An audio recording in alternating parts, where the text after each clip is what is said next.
دوستوں آج کی ویڈیو میں ہم آپ کو محمود غزنوی کی لائف سٹوری سنائیں گے۔ ہم آپ کو بتائیں گے سومناتھ مندر کے بارے میں۔ یہ مندر کتنا خوبصورت تھا، کس قسم کے ہیرے جواہرات اس مندر میں موجود تھے اور کیا اس مندر میں روحیں آتی تھیں، کیا ہندوؤں کے گناہوں کے سبب یہ مندر تباہ ہوا، محمود غزنوی نے کیسے مندر کو فتح کیا اور جلد واپس کیوں چلا گیا۔ ویڈیو کے آخر میں ہم آپ کو یہ بھی بتائیں گے کہ کیا محمود غزنوی لٹیرا تھا۔ اس کے ساتھ ساتھ ہم آپ کو محمود غزنوی کے خاندان کے بارے میں بتائیں گے، کتنے بچے تھے، شادی کس سے کی۔ چلتے ہیں ویڈیو کی طرف۔ سومناتھ مندر کی چھت افریقہ سے برآمد کیے گئے پتھروں کے 56 ستونوں پر ٹکی ہوئی تھی۔ مندر کے اوپر 14 سنہری گنبد تھے جو دھوپ میں چمکتے تھے اور دور سے نظر آتے تھے۔ مندر کے اندر نصب شیو لنگا کی اونچائی لگ بھگ 7 بالش تھی، جسے خوبصورت نقش و نگار سے سجایا گیا تھا اور ہیروں سے جڑا ایک تاج اس کی چکا چوند میں اضافہ کرتا تھا۔ سونے کی ایک موٹی زنجیر شیو لنگ پر چڑھانے کے لیے استعمال ہوتی تھی، جبکہ مندر کے قریب جواہرات، سونے اور چاندی کے موتیوں سے بھرا ایک توشہ خانہ تھا۔ گربھا گرہ کے قریب چھت پر بھگوان شیو کی کئی سونے اور چاندی کی مورتیاں رکھی گئی تھیں۔ تجسم پر یقین رکھنے والے ہندوؤں کا ماننا تھا کہ روح جسم کو چھوڑ کر سومناتھ آتی ہے اور پوجا کرتی ہے۔ عقیدت مند یہاں اپنا قیمتی سامان اور مال و اسباب بطور نذرانہ پیش کرتے ہیں۔ کئی ہزار گاؤں مندر کی دیکھ بھال کرتے تھے۔ یہ مندر بہت پرکشش تھا اور قیمتی پتھروں سے بنا تھا۔ ہزاروں برہمن یہاں پر رکھے ہوئے بتوں کو پوجنے اور یاتریوں کو پوجا کروانے کے لیے یہاں رہتے تھے۔ 300 حجام یاتریوں کے سر منڈوانے کے لیے یہاں ٹھہرتے تھے۔ 11ویں صدی کے آغاز تک سومناتھ اور اس کی جائیداد کی شہرت پورے ہندوستان میں پھیل چکی تھی۔ اس لیے سلطان محمود نے اپنی توجہ سومناتھ کی شہرت اور دولت پر مرکوز کی۔ محمود کی اسوانے کے مطابق اس وقت ہندوؤں میں یہ افواہ پھیلی ہوئی تھی کہ سومناتھ بھگوان ان سے ناراض ہیں، اس لیے انہوں نے محمود کو بھیجا کہ وہ انہیں سزا دیں اور ہیکل کو تباہ کرے۔ جب محمود کو اس بات کا علم ہوا تو اس نے سومناتھ پر چڑھنے کا فیصلہ کیا۔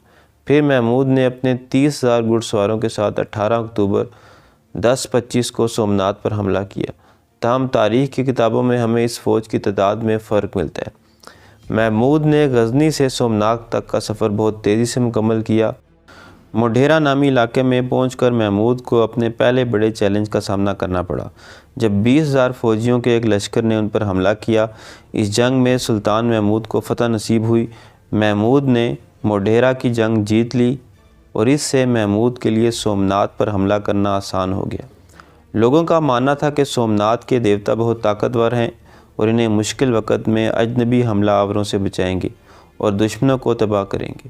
اس وقت سمندر کے کنارے پر ایک بہت بڑی دیوار تھی اور بڑی تعداد میں برہمن اس دیوار پر جمع تھے۔ لوگوں کا ماننا تھا کہ سومناتھ کے دیوتا بہت طاقتور ہیں اور انہیں مشکل وقت میں اجنبی حملہ آوروں سے بچائیں گے اور دشمنوں کو تباہ کریں گے۔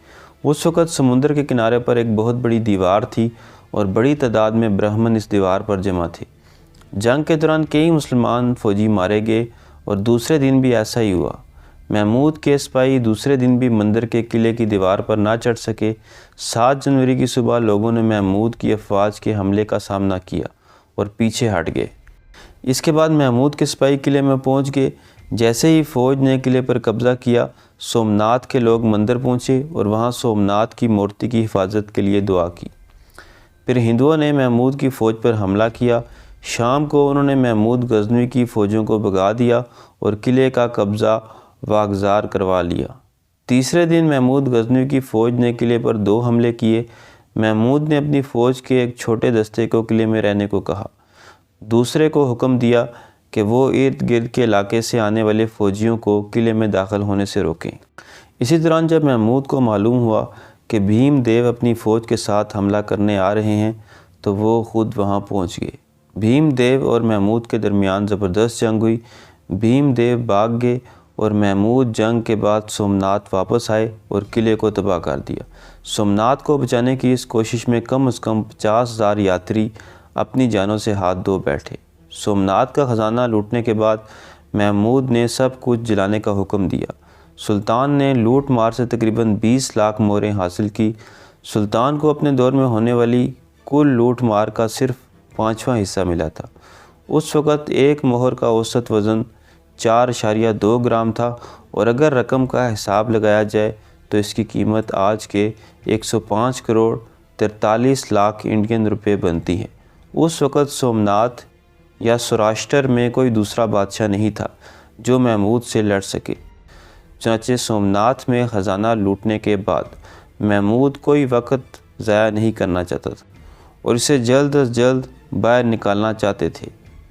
چنانچہ یہ جلد ہی واپس چلے گئے۔ ابتدائی زندگی اور احوال۔ محمود موجودہ افغانستان کے علاقے غزنی میں 2 نومبر 1971 کو پیدا ہوا تھا۔ اس کے والد سبکتگین ایک ترک غلام کماندار تھے جنہوں نے 977 میں غزنوی سلطنت کی بنیاد رکھی، جس پر انہوں نے سامانیوں کے ماتحت کی حیثیت سے خراسان اور ماورائے نہر پر حکومت کی۔ محمود کی والدہ الپتگین کی بیٹی تھی۔ محمود کی ابتدائی زندگی کے بارے میں زیادہ معلومات نہیں ہیں۔ تاریخ میں لکھا ہے کہ سلطان محمود غزنوی بہت بڑے عاشق رسول تھے۔ خاندان۔ سبکتگین نے کوثاری جہاں نامی ایک عورت سے شادی کی اور ان کے بیٹے محمود غزنوی اور اسماعیل غزنوی تھے، جو ایک کے بعد ایک اس کا جانشین ہوا۔ محمود غزنوی کے بیٹے مسعود غزنوی اور محمد غزنوی تھے، جو محمود غزنوی کے بعد اس کے جانشین مقرر ہوئے۔ محمود کا ساتھی جارجیائی غلام ملک ایاز تھا اور اس سے ان کی محبت نے نظموں اور کہانیوں کو متاثر کیا۔ وفات۔ کہا جاتا ہے کہ دق کے مرض میں مبتلا ہو کر 30 اپریل 1030 میں 59 سال کی عمر میں غزنی میں وفات پائی۔ کیا محمود غزنوی لٹیرا تھا؟ جہاں پاکستان میں محمود غزنوی کی حیثیت ایک مثالی حکمران اور فاتح ہند کی ہے، وہیں انڈیا میں بہت سے متشدد گروہ محمود غزنوی کو اسلامی استعمار اور مسلمان حکمرانوں کی بربریت کا ایک استعارہ سمجھتے ہیں اور ان کو برصغیر میں ہندو تہذیب کی بربادی کا ایک بڑا سبب گردانتے ہیں۔